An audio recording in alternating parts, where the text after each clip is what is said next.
नमस्कार दोस्तों, मैं एमडी नवाब एजुकेशन पॉइंट से आपका स्वागत करता हूं और दोबारा से मैं आपको उन्हीं चाचा भतीजा की कहानी लेकर के कुछ और मैटर पे आपको बताने के लिए आया हूं। और मैं आपको बता दूं कि मैं एजुकेशन पॉइंट से बात कर रहा हूं और एमडी नवाब सर ऑफिशियल एकेडमी की तरफ से आपको सभी दोस्तों को, सभी भाइयों को, सभी मेरे बिहार के जितने भी भाई हैं, जितनी माताएँ हैं, उनको मैं धन्यवाद करता हूँ कि आपने हमें इतना प्यार देने की कोशिश की है और इतना प्यार देने की चाह रखी है। चाहे तो कुछ भी हो सकता है, अगर ठान ले तो कुछ भी कर सकते हैं। मान ले तो हार है, ठान ले तो जीत है। इसी में हमारा बिहार चल रहा है। आज हमारे जितने भी भाई जो कि आईएएस आईपीएस की तैयारी कर रहे हैं, मान ले तो हार है और ठान ले तो जीत है। मैं उनसे इसी चीज़ के लिए आज रूबरू हुआ हूँ कि जो भी मेरे भाई तैयारी कर रहे हैं, चाहे वो सिविल सर्विसेज की हो गई, चाहे आपकी हो गई, दरोगा की हो गई, किसी भी चीज़ की तैयारी कर रहे हो, चाहे पटना जा कर के बाकायदा हमारे गुरुजी से भी आप लोग अगर पढ़ रहे हो, तो मैं उनसे भी यही कहना चाहूँगा कि सबसे पहले हमें शिक्षित करना है बच्चों को। शिक्षित करने के साथ साथ कुछ जो अनारक्षित चीज़ें जो हैं, जैसे कि पॉलिटिक्स में आ जाते हैं, तो ज़्यादातर मेरा ध्यान आपको केंद्रित करने का पॉलिटिक्स के ऊपर है कि बिहार कब सुधरेगा, जब पॉलिटिक्स सुधरेगा। पॉलिटिक्स सुधरेगा तभी जा करके बिहार सुधरेगा। मैं हर एक शिक्षकगण से, मेरे मित्रगण जितने भी हैं, चाहे पटना में हो, चाहे दिल्ली में हो, चाहे कहीं भी हो, जो बच्चों को शिक्षित कर रहे हैं, सभी से अनुरोधपूर्ण कहूँगा कि ज़रूर सपोर्ट में आएँ और बताएं कि मेरा अगर वीडियो आपको अच्छा लगे तो ज़रूर बताएं कि हाँ, अगर बिहार को शिक्षित अगर कर दिया जाए तो क्या इंडिया का नंबर 1 राज्य बन सकता है या नहीं बन सकता है? ज़रूर बनेगा। और मुझे बिहार के उन सभी छात्र और छात्राओं से यही कहना है कि आपके ऊपर मुझे गर्व है, मुझे गर्व है आपके ऊपर कि आप लोग उस राज्य में पैदा हुए हो जहां पर इतिहास बनता है। पिछली वीडियो में मैंने बताया था कि इतिहास बनता है। बिहार और उत्तर प्रदेश एक ऐसा राज्य है जहां से इतिहास बनाना शुरू हुआ है। आप पुराने से पुराना कोई सा भी इतिहास देख लीजिए, इतिहास वहीं से शुरू होता है। उसी को लेकर के कुछ लोग हैं अनारक्षित चीजें देख सकते हैं आप। हमारे चाचा जी, नाम मैंने बड़ा अच्छा रखा है क्योंकि मैं इनको भैया कहता हूँ, इनको मैं भैया कहता हूँ, लेकिन ये भैया तो अपने फायदे के चक्कर में लगे हुए हैं। भैया हम बोल बोल करके इनको ऊपर चढ़ा दिए, सर पे बिठा दिए, ये चाचा के साथ मिल करके अपना अलग घर बसा लिए।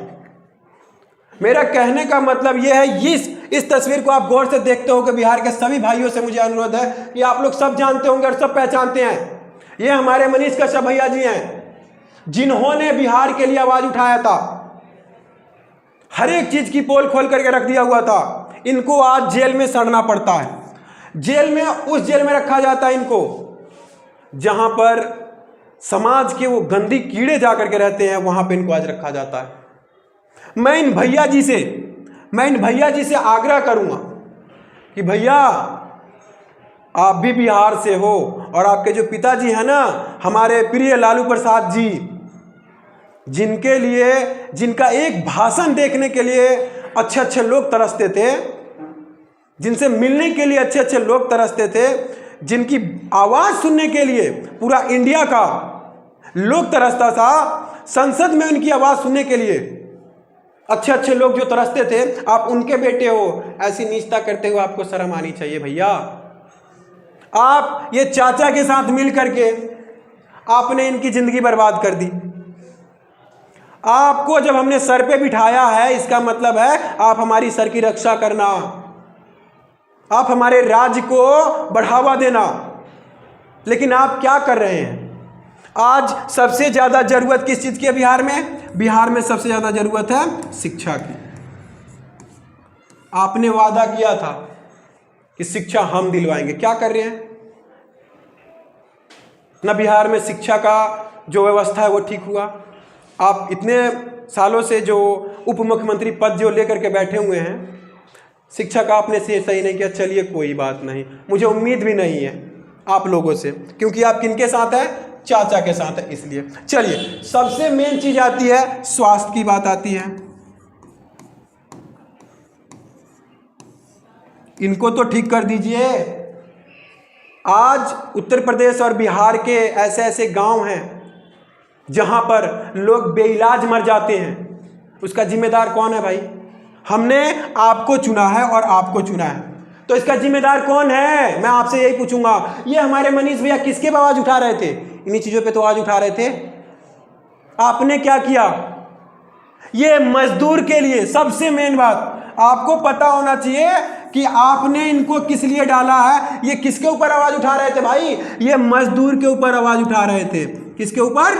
मजदूर के लिए आवाज उठा रहे थे, गांव के उन गरीबों के लिए आवाज उठा रहे थे। आज ये जेल में सड़ रहे हैं। ये सब किसकी देन है? किसने किया? जो गरीबों का मसीहा बना था, ये हमारे बिहार के मसीहा बने हुए थे मनीष कश्यप भैया, आपने उनको भी अंदर डलवा दिया। क्यों भाई? क्या रीजन है? बिहार की जनता आपसे पूछती है सवाल कि आपने मनीष कश्यप जी को, हमारे प्रिय भैया जी को आपने जेल में क्यों डलवाया? चलो मान लेते हैं कि आपकी सत्ता के ऊपर ये क्या बन के आ रहे थे? खतरा बन के आ रहे थे, लेकिन ये तो गरीब के लिए भी आ रहे थे भाई। ये तो गरीब के लिए भी आ रहे थे। तो आपने उन मजदूरों को नहीं देखा, उन गरीबों को नहीं देखा। आप अपना सत्ता देखें। आपके पिताजी क्या किए वो नहीं किए वो पता नहीं, लेकिन आपने क्या किया? गरीबों को देखा। आप इनके साथ मिल करके, मैं इनके बारे में कुछ नहीं बोलूंगा ज्यादा। आज आपसे मैं पूछता हूं, क्योंकि हमने आपसे उम्मीद लगाया था।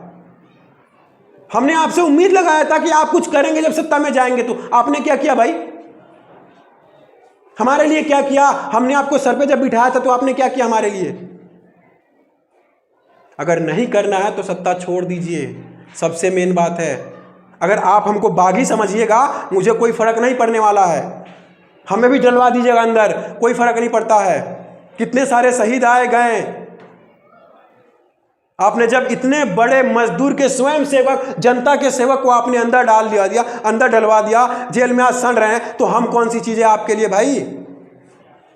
लेकिन हम एक बात तो याद रखिएगा सर, बड़का भैया याद रखिएगा एक चीज, हमेशा आवाज उठेगी और एक ही आवाज आएगी कि बिहार के मजदूरों की मांग है। क्या चीज? वहां पे बिहार में आपको सबसे पहले नौकरी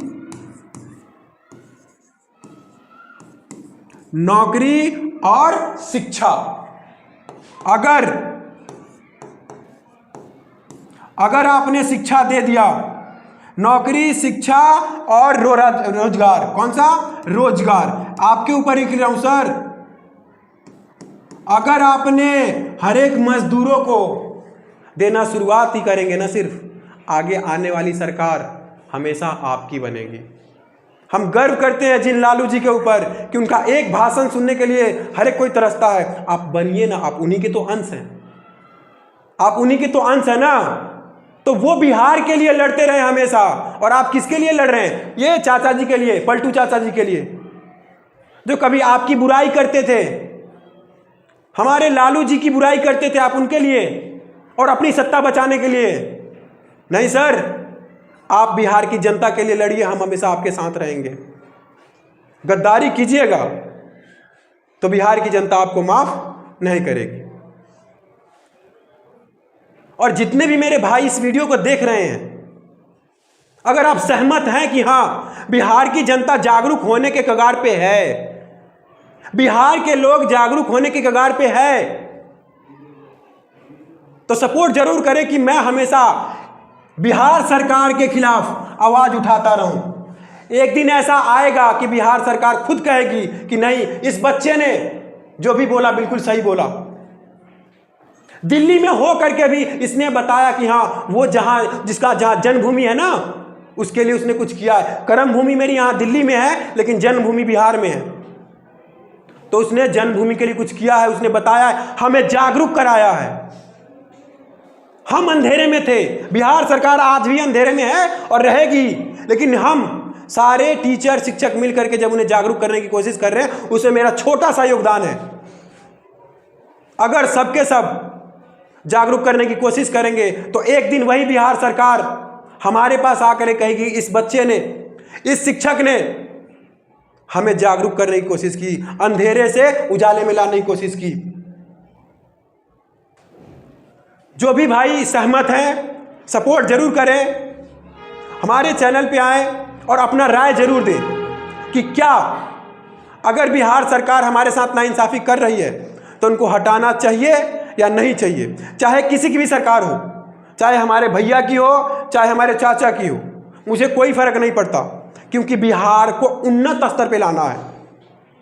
अगर यही रह करके उन्नत पे ला रहे हैं तो हमें यही मंजूर है, किंतु अगर इनकी सत्ता होते हुए भी अगर उन्नत पे नहीं आ रही है तो हम दोष किनको देंगे?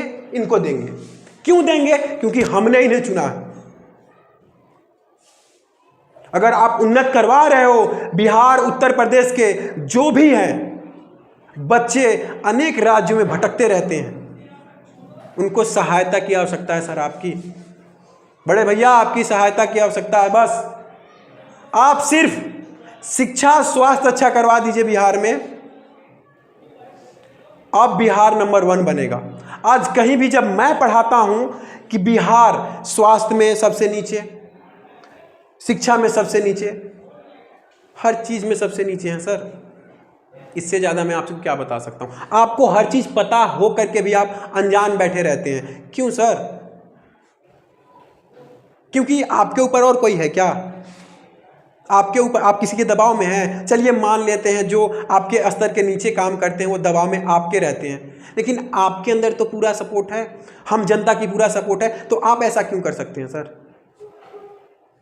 अगर मेरी बात आपको अगर पहुंच जाए कहीं से भी तो इस बात पे जरूर गौर कीजिएगा कि दिल्ली में रह करके एक शिक्षक ने, एक हमारे भाई ने हमें आशा की किरण दिखलाई है, एक ज्योत जलाने की कोशिश की है। उस ज्योत को आप जलाने की जरूर कोशिश कीजिएगा। मैं एमडी नवाब आपसे विनती करता हूं कि बिहार के उन सभी बच्चों का भविष्य आप लोग के हाथ में होता है, अंधकार में न जाने दीजिए। जितना हो सके आप उन बच्चों का सपोर्ट करें। धन्यवाद।